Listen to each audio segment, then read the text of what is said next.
What's going on, boys and girls? Staying with Blacktop Racing, and we are here on a lovely day at FedEx Field. So this is going to be one of the series I'm going to try to have as far as just walking through how I walk the course. Again, this is just how I walk it. This is not anything that is real technical. It's just what I do on my first walk. So the first thing that you want to do is always find out where your grid spot is. In this case, I'm just gridded right there. I'm in D. I run in the afternoon. I'm a dual car driver. Dual driver car. Jeez. So I'm parked right there. So what we're going to do is pull out, and then you want to find out where on earth the start is. So let's go ahead and walk up. So I want to actually walk as though I am in the driver's seat. So I'm over here because if I look over to my right, that's actually the echo spots. So I don't want to just pull up the hill too close to those guys. I'm going to actually, be nice and neat and stay over to the left. I'm going to eye over where I got to go. And as you can see, the two standing cone gates right here is actually where I'm going to pull up and stage the car. So I'm going to come up right here. There's going to be a starter most likely on my right, or you could be on the left, but most likely actually is going to be on the left, not the right, sorry. And so they're going to tell me when to stop. Now you can see where those boxes are, and that other set of double cone gates, that's actually where the timer starts. So this whole left-hander right here, you're just trying to get up to speed and get going. So first things first, as I'm looking ahead, as soon as I pass the start, I'm looking through here. I'm actually figuring out that on the cones pointed to the left, I'm going to fit through there, and then there's a right-hander going around the course. So let's walk this out, and we're trying to plot to see what our angle is going to be. I have not walked this course yet. So I'm just going to take a nice tight line in here to make this as straight as possible. There's not too much to gain actually when you're doing the start. So it's just about positioning. The whole thing with autocross is about positioning. So as we're looking ahead right here, we're going to look through the next element. So the next element that I'm worried about as I'm scanning around is actually for that gate. That's where I need to focus on getting to. So as I'm over here, I'm going to stay over to the left a bit, and what I refer to as making this a nice soft angle. If I'm inside on the right hand too much, then I have to turn too hard for this essential 180. If I'm over to the left, then this angle, you can see the difference right now versus here. So that's one thing that you want to keep in mind when you're actually walking the course is how you're going to work some of these angles. So in this case, I'm not going to add any distance. I'm just going to keep it nice and tight here. Nothing to gain. Here at FedEx, you can see that there's a slight slope. So it's working against me. I'm going to just understeer, understeer, understeer. Just like how the camera's pointing, I'm looking through the corners. And as I'm walking, I'm actually trying to make sure that I'm where I'm going to be in the car. All right, so as we're going around, you can see the next element is actually a slalom. But one thing about this, as we stop right here and we're trying to scan ahead, you can see that that's my pivot cone for the left. Then the next cone still has me staying out to the right. And then the other one is telling me that I can go to the left side. So here, I'm going to actually stay over on the right to make this left-hander soften, but it's a nice left-hand sweeper.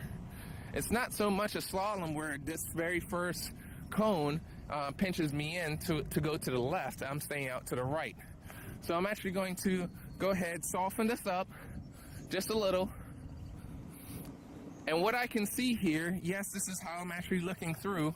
I'm actually going to try and come as close to this cone as possible so that way I can get on the accelerator right here. You can see how it opens up. I'm going to try and hug these two cones. If I don't, I still have time to recover However, you want to be disciplined. If you cut some distance just before your exit, then you can get on the accelerator more. But kind of play that out depending on grip. So the next element that's coming up, you can see that gentleman in front of me, is that it's a left-hand sweeper, and it's going all the way around over there where you see that other gentleman. So what I'm going to do, I'm not going to hug this cone here. I'm actually going to try and come over a bit because I want to sweep this entire left-hander. So you can see this angle coming over, and I'm going to position myself and commit to it. So right here, you're going to have to kind of watch your throttle and grip. Try to hit this cone, and then you'll figure out what you can and cannot do. Get on the accelerator to push yourself away from the cone, and then if you want to tighten up a bit, just ease off of the gas. Now the catch is, you're going to realistically, if you're carrying too much speed, you're going to end up over here. So that's not a problem. Just kind of thread it in, get the car over just a little bit. So as we can see, it's a 90-degree turn left, and we have to pinch in. So you see the triple standing cone? We actually have to pinch in from there, left-hander, and get in that side. So what I'm going to do, I'm going to come up. I'm not going to add a bunch of distance here, because adding a bunch of distance, I can't sweep, I can't carry the speed. So I'm actually just going to keep it nice and tight and tuck this guy in. Going to take kind of a midline and late apex this. That means I'm trying to turn in right here. You can actually see it open up. So now I can actually shoot the gap. Realistically, if you're carrying too much speed and you end up over here, you already can see that you're fighting it too much. You don't want to fight that. Just be nice and disciplined on your positioning. That's where people say that they're hitting their marks. You can barrel down this hill if you actually sacrifice some speed at the top of the hill. And we're going to work our way down. So the next element that I'm looking at there, you can see that gigantic wall. I should already be panning my eyes over to the right side. So you can see those cones there. I have to be pinched in on the right side, and then there's a left-hander. So what I'm going to do, I'm going to stay outside, and this is where you're going to have to dictate what you're going to have to do to make this right-hander. Some people are going to add distance here, because if you get too tight on this cone, you may end up too pinched right there for the right-hander. So I'm going to take a midline to actually carve around here. Now this is where I'm going to be turning in to actually try and hit that cone, because the car is just going to understeer. Okay, and I have enough time to recover. So right here, the car is going to understeer a bit. I may end up changing this approach, but I'm going to try and take the sweeping line, because one, there's room to recover for left-hander, and then also it's a hill, so I want to carry as much speed as I can, and balancing that distance to speed ratio. So as I'm coming around here, I'm getting on this cone initially, but then I'm going to just add a little bit of distance because of this left-hander. So as you can see, that's my cones right there. And it's telling me that I got to stay out to the right so I can actually carry some speed around here. So the way that I'm going to attack this cone is just right here, right where it crests. It's an illusion at times, because you'll be like, oh yeah, it's banked, it's going to work with me. Well, sometimes you have to dictate how much throttle you're going to have to be on. You can't full throttle this because it's actually more than a 90-degree turn. So you're going to have to give it up at the top of the hill where we just stopped and just carve right around this corner, because your other payoff is right here. You'll see it open up now. So what you want to do is just carve around this corner, get through here.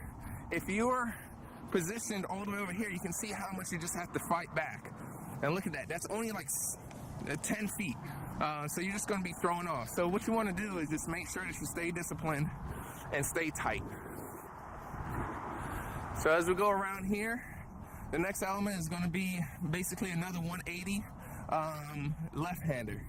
So on this one, some people will be like, oh yes, I want to do it traditional just like F1. I'm going to add a lot of distance over here on the right. but you got to realize there's no point in that.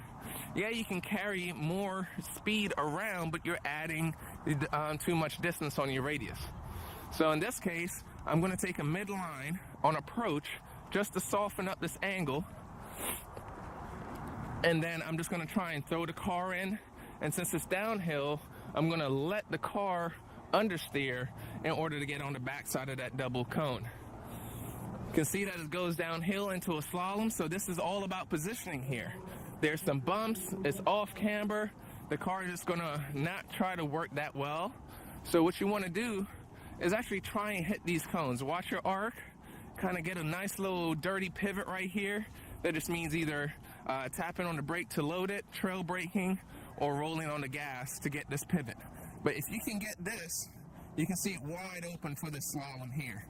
So that sacrifice for that left-hand turn is going to, again, net you more speed. If we're over here, then we're fighting this, and that's bad. So all about positioning, folks. Get on the left side of here, so that way we can barrel down the hill. Now, although this is not part of the slalom, treat it like so. So you can still get on the back side and get your positioning.